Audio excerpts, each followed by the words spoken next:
आज हम पढ़ेंगे 9वीं कक्षा के लिए हिंदी मंजरी किताब की अनमोल मोती। इसमें कबीरदास के दोहे के बारे में आज हम पढ़ेंगे। तो कबीरदास के दोहे पढ़ने से पहले उनके बारे में थोड़ा जानकारी लेना चाहिए। संत कबीर का जन्म सन 1398 में काशी के एक हिंदू परिवार में हुआ, पर उनका पालन पोषण नीरू और नीमा नामक मुसलमान जुलाहा दंपति ने किया। जन्म हुआ हिंदू परिवार में और पालन पोषण हुआ मुसलमान परिवार में। जुलाहा दंपति यानी जो कपड़े बुनने का काम करते हैं। इसलिए कबीरदास को हिंदू और मुसलमान दोनों के गुण मिले। कबीर को किसी विद्यालय में पढ़ने का योग नहीं मिला, लेकिन वे बड़े तेज बुद्धि वाले बालक थे। वे जुलाहे का काम करते थे। दुनिया को देखकर उन्होंने बहुत कुछ सीख लिया। समाज में व्यक्त बुराई को देख उन्हें बहुत दुख हुआ, क्योंकि उस समय समाज कुसंस्कार से भरा हुआ था, बुराइयों से भरा हुआ था। इसको देखकर वो बहुत उनको दुख हुआ। लोगों को अच्छी बातें सिखाने के लिए वो कमर कसकर खड़े हो गए। जाति भेद, धार्मिक अंधविश्वास और बाहरी क्रियाकलाप जिसमें आंतरिक भाव नहीं था, कबीर को पसंद न आया। यानी वो बाहरी क्रियाकलाप को घोर विरोध करते थे। दिखावा को वो पसंद नहीं करते थे। उन्होंने लोगों को काम करने, दूसरे के साथ अच्छा बर्ताव करने, बुद्धि और विचार से काम लेने का आग्रह किया। उस समय के हिंदू और मुसलमान दोनों संप्रदाय में फैले हुए धार्मिक अंधविश्वासों, सामाजिक रूढ़ियों, बुरे तथा अमानवीय रीति रिवाजों एवं कुसंस्कार को मिटाने को कबीर डट कर खड़े हुए। उन्होंने जाति धर्म से परे जीवन के मानवतावादी दृष्टिकोण को अपनाया, जिसे गृहस्थ और सन्यासी, हिंदू और मुसलमान, शैव और वैष्णव, शाक्त और योगी एवं सिद्ध आदि स्वीकार कर सके। कबीर ने तप, तीर्थ, व्रत, संध्या, नमाज आदि के बदले नैतिकता, सदाचार, ज्ञान और भगवत प्रेम पर जोर दिया। साखी शब्द साखी का अपभ्रंश रूप है। यह शब्द ज्ञान और अनुभूति का प्रतीक है। साखी का मतलब होता है ज्ञान और अनुभूति। यह वह ज्ञान या अनुभूति है जिसे स्वयं कवि ने यानी कबीरदास ने अपने अंतःकरण से साक्षात्कार किया है। मतलब कबीरदास ने जो कुछ लिखा है सभी अपने ज्ञान और अनुभूति से ही लिखा है। कबीरदास की साक्षियां इसी ज्ञान और अनुभूति की साक्षी है, अर्थात साक्षात्कार करने और कराने वाली है। कबीरदास की भाषा सदकड़ी है। तो यहाँ पे हम सिर्फ 2 दोहे पढ़ेंगे।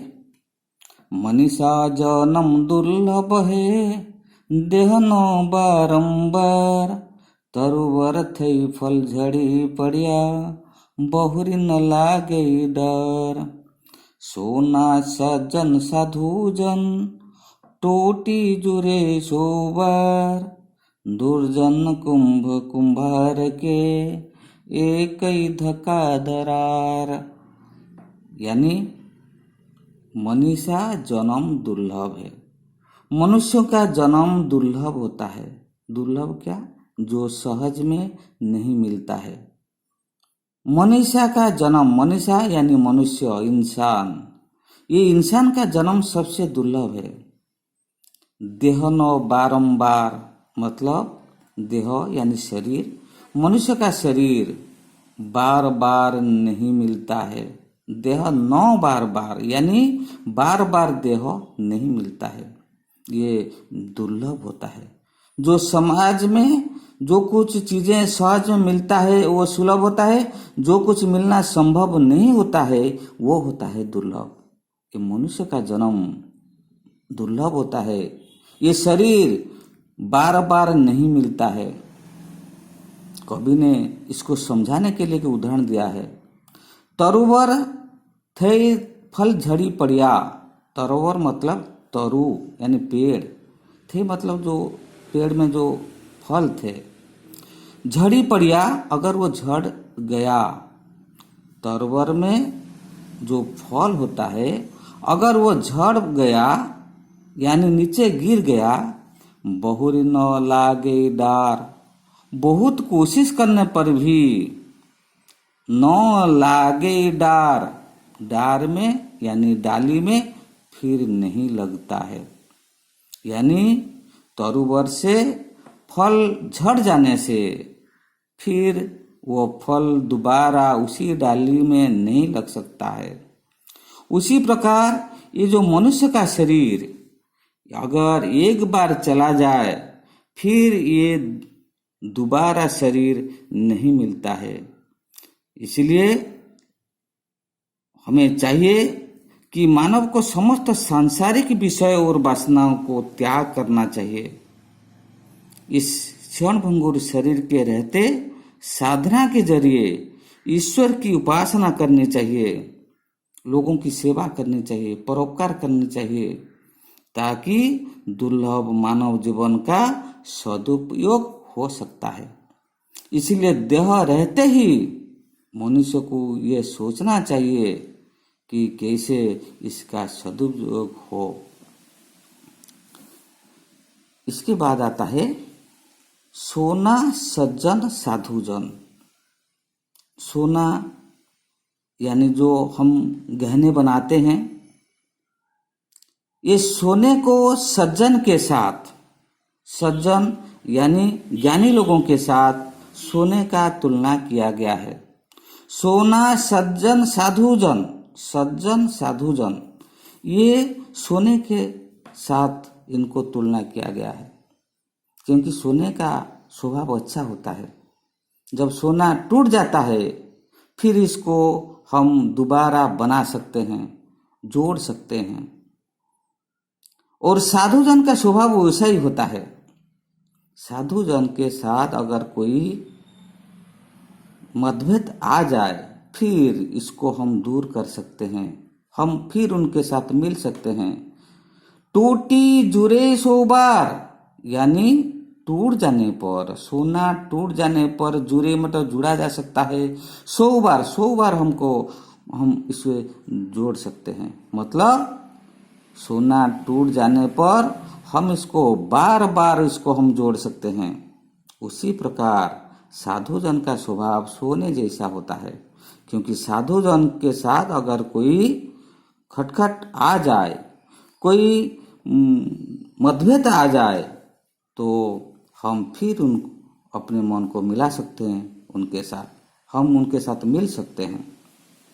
लेकिन समाज में ऐसे व्यक्ति हैं जो दुर्जन होते हैं। जो दुर्जन यानी जो दुष्ट लोग होते हैं, ये दुष्ट लोग कुंभार के कुंभ जैसा होता है। कुंभार घड़ा बनाता है, मिट्टी का घड़ा बनाता है, और मिट्टी का घड़े को अगर धक्का देने से उसमें दरार आ जाता है, यानी फट जाता है।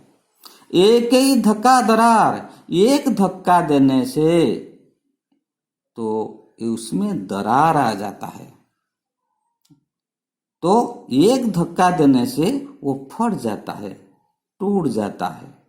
उसी प्रकार ये कुंभार के कुंभ के साथ दुर्जन व्यक्ति का तुलना किया गया है, क्योंकि दुर्जन व्यक्ति के साथ हम संबंध रखने से अगर उसका संबंध टूट जाए फिर हम उनके साथ संबंध दोबारा नहीं रख सकते हैं।